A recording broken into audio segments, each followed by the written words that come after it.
The story of Richard Russell, who hijacked an Alaska Airlines Bombardier aircraft, is based on official accident reports and eyewitness accounts. The sound recordings you are about to listen to in the upcoming video segments are the actual recordings captured in the cockpit. On August 10, 2018, at Seattle-Tacoma Airport, situated in Washington, USA, a twin-engine Bombardier Dash-8, a mid-range passenger aircraft from Canada with a seating capacity of 78 passengers, was stationed at parking position 1. The aircraft, belonging to Alaska Air, a part of Horizon Air and the Alaska Air Group, was parked close to the start of runways 16 at the airport's north end. It is a reliable Canadian Bombardier Dash-8 with 2 engines, designed to carry 78 passengers, and this aircraft made its first flight in 2012. The aircraft, registered as November 4, 48 Quebec X-ray, arrived at Seattle-Tacoma at 13:35 local time this afternoon after a flight from Victoria, British Columbia. It is important to note that the aircraft does not have any further scheduled flights for today. At the airport, Richard Russell, a 29-year-old airline ground service agent, checked in. He will play a significant role in the following parts of the video. We first see a photograph of him on the screen, followed by footage of his entrance into the airport. Richard enters the airport with a relaxed demeanor, presenting his card to security while carrying a backpack. An interesting detail captured during the security checkpoint is Richard's t-shirt with the words "The sky's no limit" displayed on the back. After successfully passing through security, Richard retrieves his backpack and proceeds towards his work. As a valued member of the tow team for almost 4 years, Richard assists in relocating parked aircraft at the airport for maintenance or other purposes. His colleagues recognize him as a reserved individual who is well liked among the team. Despite possessing only basic knowledge of aircraft and startup procedures, it is important to note that Richard does not hold a pilot's license.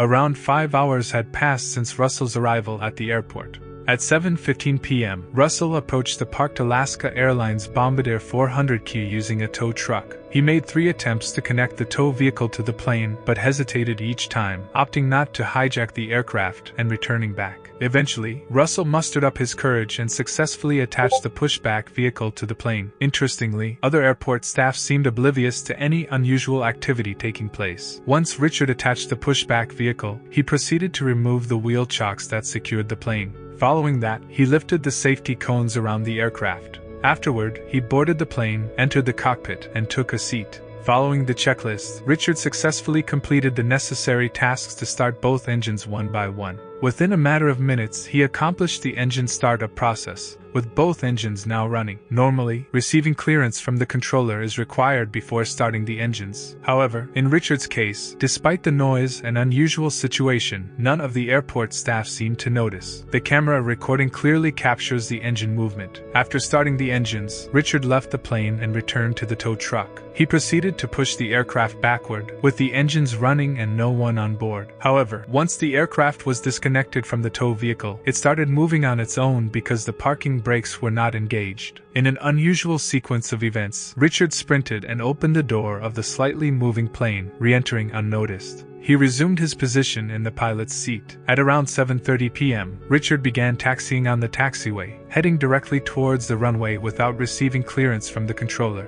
Meanwhile, the controller initiated communication with the plane, which was not scheduled for a flight and was taking unauthorized action. The audio recordings of the actual conversations between the Seattle Tower and Richard will be displayed on the screen. Aircraft on Charlie, lining up runway 16 center, say your call sign. The Dash 8 on runway 16 center, say your call sign. Who is the Dash 8 holding on runway 16 center? The tower attendant made multiple attempts to communicate with the plane that had entered the runway without permission, but received no response regarding its intentions. Meanwhile, other pilots on nearby planes, monitoring the same frequency, became aware of the situation. A pilot from the same airline contacted the tower and informed them that they witnessed smoke coming from the plane's wheels and observed it initiating takeoff. Alaska 322, that aircraft was passed behind the horizon when he was taking off forward on the left. Who's the aircraft on runway 16 center? His wheels are smoking left and right. As we are right now, he's rolling down the runway. Alright, I'm not even talking to him. He came flying out of the cargo area in front of Delta. Which cargo area, 1 or 2? During this time, Richard Russell opened the throttle, initiating the takeoff and ascending from the runway without acknowledging other air traffic. Despite the plane's unauthorized departure, the tower attendant persistently attempted to establish communication with the aircraft. Through their continued radio calls, they somehow managed to establish contact with the plane. Yeah, I wouldn't know how to land it. I wasn't really planning on landing it. Alrighty, yeah, I just kind of want to do a couple maneuvers, see what it can do before I put her down, you know? Just flying the plane around, you seem comfortable with that? Oh, hell yeah, it's a blast, man. I played video games before, so I know what I'm doing a little bit. Okay, and you can see all the terrain around you. You've got no issue with visibility or anything? Nah, everything's peachy clean. Just did a little circle around Rainier. It's beautiful. I think I got some gas to go check out the Olympics, and yeah. Okay, and Rich, do you know, are you able to tell what altitude you're at? I threw up all inside of it. It's bad. To the jets? No, I'm not taking you to any jets. I'm actually keeping you away from aircraft that are trying to land at SeaTac. Oh, okay, yeah, I don't want to screw with that. I'm glad you're not, screwing up everyone else's day on account of me. I'm down to 2,100. I started like 30-something. 100 pounds of fuel. Rich, you said you're at 2,100 pounds of fuel left? Yeah, I don't know what the burnout is like on takeoff, but yeah, it burned quite a bit faster than I expected. Okay. There is the runway just off your right side in about a mile. Do you see that? That's McCord Field. Oh man, those guys will rough me up if I tried landing there. I think I might mess something up there too. I wouldn't want to do that. Hopefully. Oh, they probably got anti-aircraft. No, they don't have any of that stuff. We're just trying to find a place for you to land safely. Yeah, not quite ready to bring it down just yet, but holy smokes, I gotta stop looking at the fuel because it's going down quick.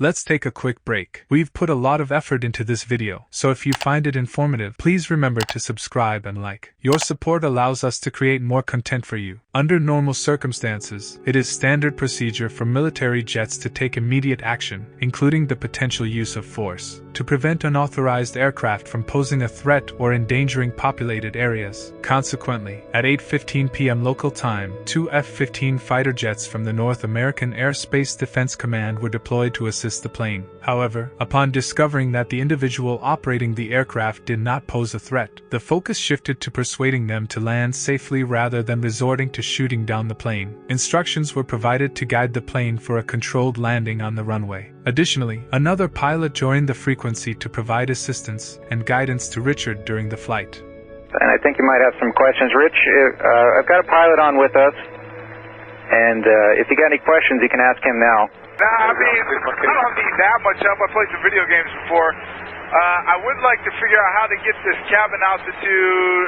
Like, I know where the box is. I would like to get some, make it pressurized or something so I'm not so lightheaded. Rich, what's your altitude? Yeah, I don't know anything. I don't know anything about the autopilot. I'm just kind of hand flying right now. Okay, you know how fast you're going? Minimum wage. We'll chalk it up to that. Damn it, Andrew! People's lives are at stake here. Now, Rich, don't say stuff like that. Nah, I just told you I don't want to hear no one. I just want you to whisper sweet nothings into my ear.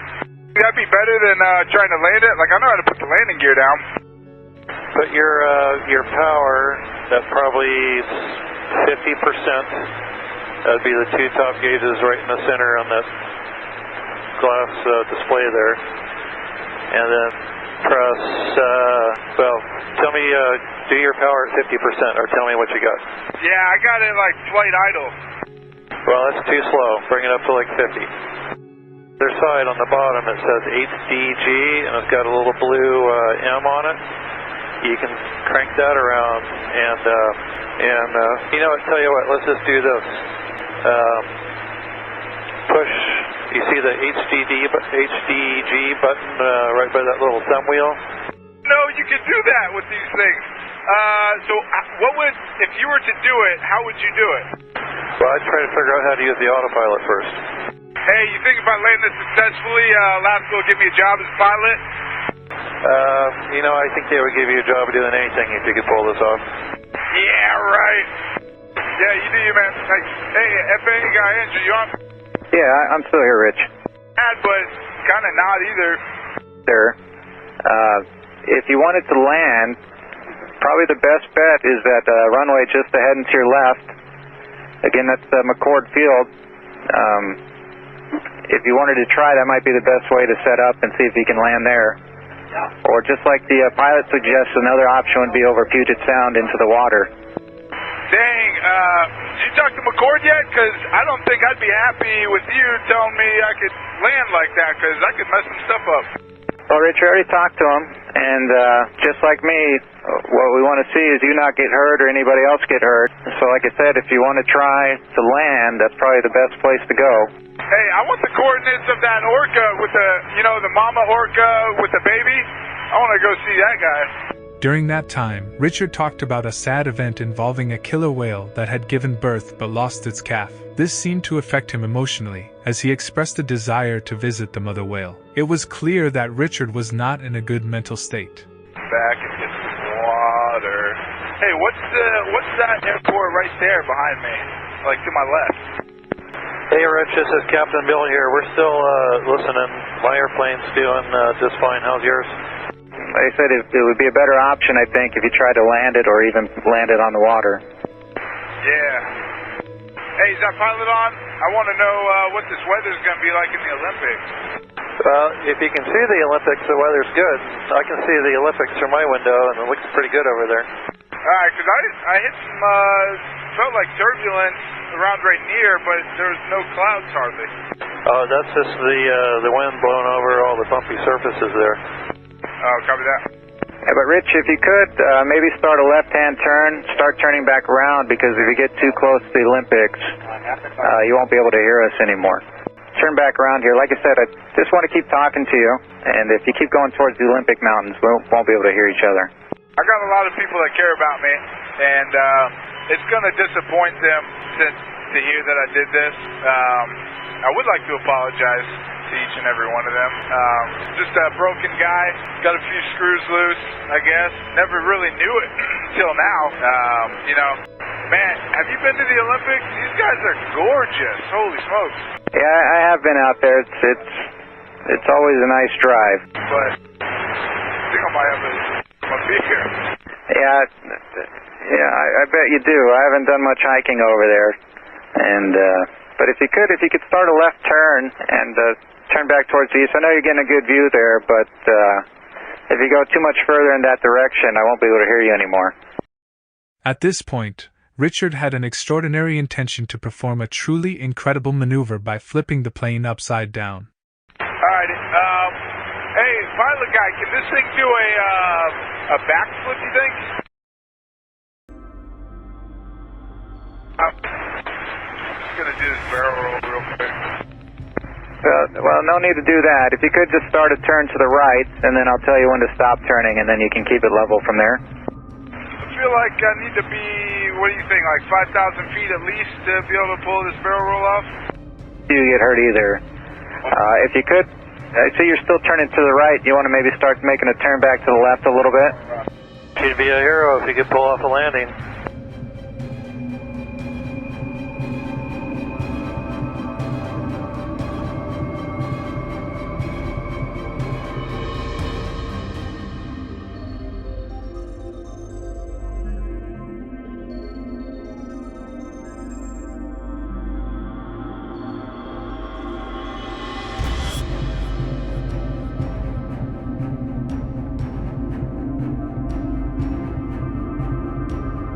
All right, Rich, this is Captain Bill. Congratulations, you did that. Now let's try to land that airplane safely and not hurt anybody on the ground.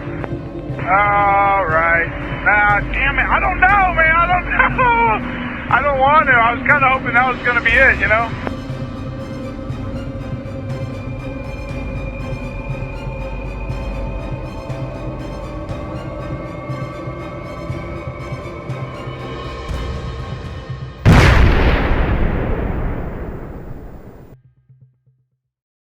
Shortly after, around 5 minutes later, Richard accomplished his astonishing plan by flipping the plane upside down. He deliberately chose to drop the Bombardier on Ketron Island in Washington, a less densely populated area. It was later revealed that Richard's intention to crash the plane was a deliberate act, and it became evident that he had planned this outcome from the beginning, intentionally missing more populated areas. The FBI concluded its investigation and determined that the incident was not an act of terrorism but rather the result of a psychologically disturbed employee. Upon examining Richard Russell's background, no specific motive for his hijacking and attempted plane dive could be identified. There were no significant factors in Russell's life that would explain his actions. The plane itself had a value of $30 million, and as per the aircraft's insurance policy, the insurance company paid the full value to Alaska Airlines following the incident. In memory of Officer Richard Russell, who tragically lost his life in the accident.